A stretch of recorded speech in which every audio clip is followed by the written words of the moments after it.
Você acabou de tirar o seu pão da geladeira e está na hora de fazer o corte e colocar no forno. Nesse vídeo de hoje tem dica e informação que vai te deixar muito mais confiante para ela, porque o vídeo já já vai rolar. Olá, que bom que você voltou ao Kibala Bakes. Se você que está chegando agora, eu sou Clarissa Matos, eu sou uma baiana que mora aqui na Holanda e sou doidinha por fermentação natural. Por panificar, o que a gente deve fazer é por quê? E por que a gente vai fazer esse corte no pão? Bom, se você sabe um pouquinho de panificação, você sabe que naquela massa que está ali fermentada, massa ele vai romper. E aí vai estragar a decoração que você fez, vai atrapalhar para cortar. Que instrumento você vai, que utensílio você vai usar? Bom, a forma ou nova ou pouco usada. E só que segurar dessa forma nem sempre você não é seguro primeiro, e algumas pessoas fazem. Então geralmente o que é que acontece? A gente usa como essa que você vai encaixar aqui, ó. Não tem uma haste como essa, você pode usar um pincel ou espetinho. O UFO, né? Que é um suporte, tá vendo? Tem dois parafusos aqui que seguram.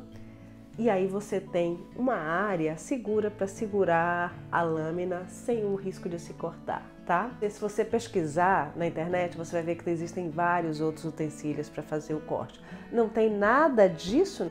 Uma coisa essencial para fazer o corte no pão, sabe o que é? É confiança. Por quê? Quando a gente não tem confiança, aí o corte é inseguro. E você deve fazer o corte de uma vez só, de forma confiante. Por quê? Porque o zigue-zague, ele vai só danificar o seu pão, a sua massa. Então, o mais importante é confiança e um corte decisivo, certeiro, sem zigue-zague, sem vai e volta. É óbvio que no início a gente está com medo, a gente está inseguro, a gente não quer estragar toda aquela massa, todo aquele carinho e esforço que você colocou na massa. Você tem que praticar e fazer várias vezes o pão para você treinar e a memória do músculo, o seu dedo vai se acostumar quão profundo você vai ou o ângulo que você vai colocar. Agora, como cortar? Existe uma técnica especial?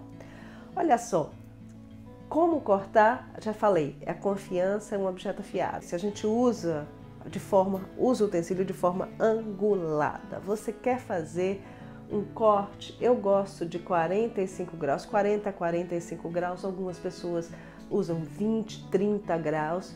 Você vai colocar a lâmina de forma angulada. Por quê? Porque você quer fazer com que a parte da massa que está do lado da lâmina, que ela já esteja numa posição favorável, porque quando o pão inchar no forno, ela vai abrir na nossa querida e amada pestana. Aliás, falando de pestana, não deixa de ver esse vídeo aqui que é só sobre pestana, tá?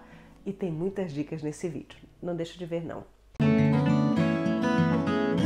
Quão profundo você vai colocar no pão? Olha, primeira coisa, depende do pão. Que tipo de pão você tem? Quão fermentado ele está? Se ele está aquele pão que fermentou há muito tempo, que está uma massa mais frágil e muito fermentada, você vai fazer um corte menos profundo. Se tem uma massa que está mais forte, menos fermentada, você pode ir mais profundamente. É difícil precisar, algumas pessoas falam em 1 centímetro, 1,5 cm, mas sabe o que é que vai determinar? É que tipo de pão você tem e a sua experiência. Você vai ver a memória do músculo que você vai aprender e sentir quão profundo você vai. Uma outra pergunta que surge muito é polvilhar ou não a farinha antes de fazer o corte. Tudo depende do seu gosto. Você quer que o desenho tenha um contraste maior em relação com a casca? Você pode polvilhar mais farinha. Ou você quer um desenho mais natural, que saia as marcas que tem, por exemplo, na cestinha de fermentação no Banetton, você pode não polvilhar, simplesmente tirar o excesso e fazer os cortes ali mesmo. Tudo é questão de gosto pessoal. Mais dicas e alguns cuidados na hora de fazer o corte. Primeira coisa, A massa que ficou na geladeira muitas horas, por exemplo, quando a gente coloca a massa para a segunda fermentação na geladeira durante a noite, o que acontece? Quando a coisa está gelada, fica mais fácil, né? Fica mais firme. E se está mais firme, vai ficar mais fácil de fazer o corte. Outra dica, começa com o mais simples. É aquela cruz no bule ou na bola, ou apenas o corte que vai de um lado ao outro. Por quê? Porque você quer aprender justamente quão profundo você vai e o ângulo. Quando você entende essa dinâmica, aí você vai poder partir para desenhos mais complicados.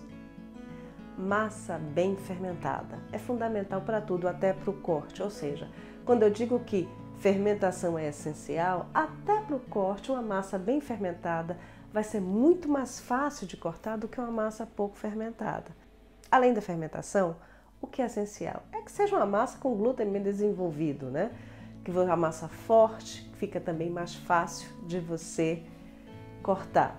Outra coisa que pode ser essencial é a atenção que você faz na hora da modelagem. Uma massa bem modelada vai ser também mais fácil de fazer o corte. Pão, gente, pão é processo. Uma etapa influencia na outra. E o resultado do pão é resultado do que você acertou e do que você errou. Então, é sempre uma coisa influenciando na outra. Não existe um elemento separado.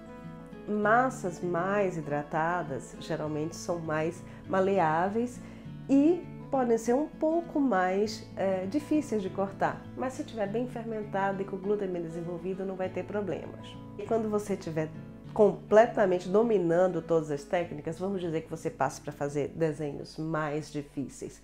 Uma dica é, por exemplo, se for um desenho que você quer que o contorno fique, não aprofunde demais, porque quando o pão cresce, a definição do desenho ele vai se perder. Então, nessa hora de um desenho mais específico, você faz um corte menos profundo, você faz mesmo um contorno, como um desenho mesmo.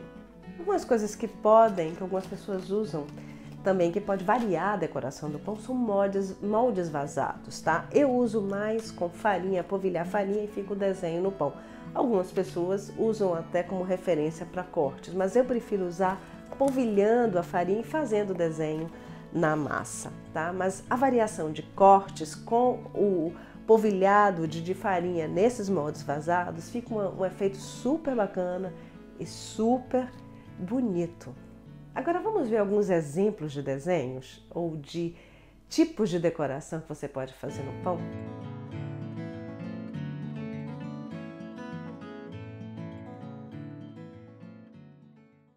E aí, gostou do vídeo? Foi útil para você? Aprendeu alguma coisa nova? Então, aproveita que está aqui, assina o canal e não esquece de tocar nesse sininho, porque aí você sabe quando tem coisa nova. Mas a dica de ouro é você baixar gratuitamente o seu Diário do Pão, que é um e-book e uma planilha de anotações, que eu criei para facilitar a sua vida.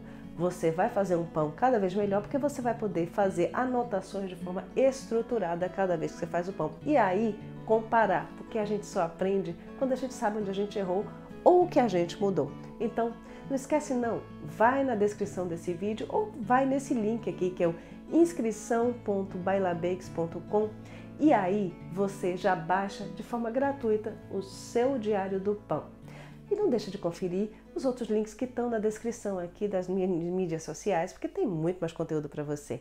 Então, já tem coisa nova aqui no canal. Até a próxima!